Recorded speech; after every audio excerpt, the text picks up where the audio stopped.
Достар, былтыр НКТ-да гидрозинге қатысты сұрақ келді. Мына оның формуласы, ал гидрозиннің құрылымдық формуласы бізде мынандай болады екен. Гидрозин ол бізде түсі сұйық, қайнау температурасы 114 градус. Біз енді гидрозинді мына жерде қарасаңыздар, аммиакпен несепнәрден аламыз. Оған біз натрийдің гипохлоридін қосуымыз керек екен. Бір қызығы, осы гидрозиннен мынандай бір ерекше затты аламыз. Мынау бізде азоимид. Бұны аммиак деп ойлап қалмаңыздар, себебі аммиакта міне индекс ол сутектің қасында тұр. Ал мына жерде 3 деген индекс ол азоттың қасында тұр. Бұл бізде азоимид болады екен. Гидрозиннің құрылымына мән берейік. Мына жерде әрбір азотта бөлінбеген электрон жұбы болады. Солардың салдарынан мына гидрозин әлсіз негіздік қасиет көрсетеді. Әрбір бөлінбеген электрон жұбы бір протоннан қосып алалады.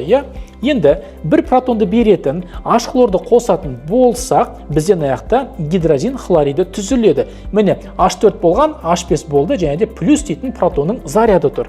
Ал енді екі протонды беретін біз күкірт қышқылын қосатын болсақ, бізде гидрозиннің сульфаты түзіледі.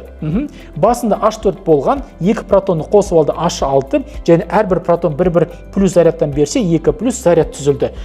Мыналар бізде тұз болып табылады екен. Осыны біліп жүріңіздер, қажет болып қалады.